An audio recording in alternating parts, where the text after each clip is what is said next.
I got in a lot of questions about my iPad setup and what keyboard case I use. So in this video, I thought I would give you a full tour of my iPad keyboard setup and show you how I use it to get the most out of my iPad. This is also a really good alternative to the Apple Magic Keyboard because this is under $100. By the way, this is the iPad Pro M5 that just came out in 2025. So I upgraded from the iPad Air to the iPad Pro, and for my case, I got the ESR Shift keyboard case. The reason I love having a keyboard case for my iPad is because it turns it into a little mini MacBook. Personally, I'm a huge MacBook fan, definitely more of a MacBook fan than an iPad fan. The biggest reason is because I find it so much easier to type on a MacBook than on an iPad. But as you can tell, my MacBook is huge. This is the 16-inch MacBook. It is very big and bulky, so carrying this around to like cafes, if I'm being out for a day, it is just very heavy and I need to bring like a super big bag to fit this. My goal was to make this iPad into a mini MacBook setup, and as you can tell, I think I did pretty good thanks to this keyboard case. This iPad Pro comes with the M5 chip, meanwhile my MacBook Pro actually has the M4 chip, so the iPad has an even more advanced chip than my MacBook. When it comes to the color, they're also very similar. I chose the space black iPad Pro, so I love that this keyboard matches the space black vibe. I feel like when getting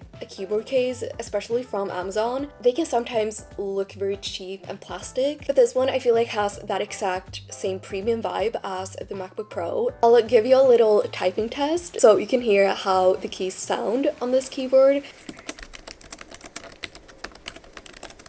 We also just got iPad OS 26, which also makes it a lot more advanced than before, and because of this, I feel like you can easily replace a MacBook with an iPad. I know a lot of students rather choose the iPad Pro than the MacBook Pro because you want the option to type with keys, but also use the drawing feature that the iPad has, which you obviously can't do on a MacBook. Worth mentioning is I have the iPad Pro 11-inch, but it also comes in a 13-inch, which is actually the same exact size as the smaller MacBook Pro. So you can tell there is a bit of a screen size difference between these two because I chose the largest MacBook Pro and the smallest iPad Pro, but this keyboard case also comes for the iPad Pro 13-inch. Let me know which one you prefer, the iPad Pro setup, aka a mini MacBook setup, or an actual MacBook Pro setup. So you guys obviously know you can't detach a MacBook Pro keyboard from the actual screen. The MacBook obviously comes in one piece, but when it comes to this keyboard case, what I love is you can actually detach the screen from the actual keyboard, and then what's really cool is you can continue typing from a distance. This is a Bluetooth keyboard and the range is up to 32.8 feet, which means you can put your iPad away and keep typing from a distance. This really increases your flexibility because, for example, on my desk setup, I like to keep my iPad a little higher up, and then I have a tray where I like to keep the keyboard for a more ergonomic angle for typing. So this is really good if you don't want to be too close up to your screen, but still keep your keyboard at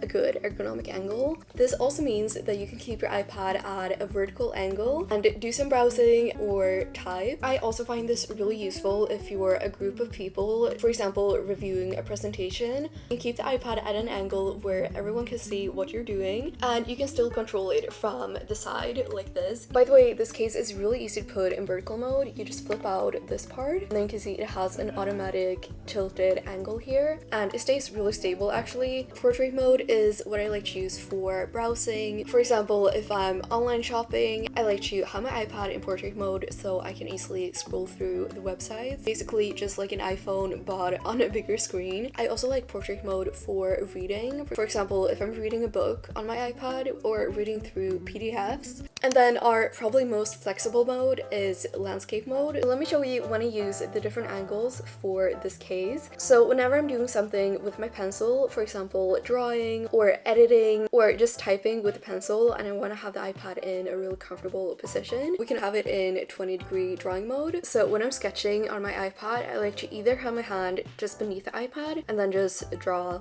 like this, or I like to pull my shirt up, keep it at the iPad, but lean my arm down like this, so I have support for my elbow. I think this is a really comfortable position, and you can also slide across the screen better when you have your sleeve pulled up like this. So except 20 degrees, we can also go all the way up to 75 degrees in landscape mode, which is great for flexible work and entertainment. I love having my iPad closer to 75 degrees for watching YouTube videos. I think this is also really useful for being on the go. You can place the iPad in front of you on the table and have the keyboard on your legs, and it's actually a pretty comfortable setup. Definitely more comfortable than having your iPad super close up. Something I really appreciate is how lightweight this is. It is actually 20% lighter than other keyboard cases, which means it's going to be easier to carry, and if you ever want to hold the keyboard like this in your hand, you can definitely do that without getting wrist pain. And of course, you can put your Apple Pencil or any digital pencil on the case, so either up here on the top, and you can also put it here on the back, so you're not going to lose it when you're not using the iPad. I think sometimes your iPad can be a bit hard to control with only your fingers. I mean, having to like zoom in and copy pictures, change between different tabs, especially now in iPadOS 26, it's just not the most convenient to do with your fingers, but it becomes so much easier with the trackpad on this keyboard case. Everything just becomes much more easily controllable. For example, extending or minimizing tabs, zooming in on pictures and stuff like that. It actually comes with 4 multi-touch gestures. So you obviously have click, and you can also hold down and drag. For example, move a picture or copy paste between different apps. And then you have scroll, which is perfect for browsing. And I love that you can just tap the trackpad very lightly because it's very touch sensitive, so you definitely don't need to apply a lot of pressure. You can also see the trackpad is very responsive in all 4 corners. It's definitely not stiff. It has quite a bit of movement when you press it. You can also easily zoom in or out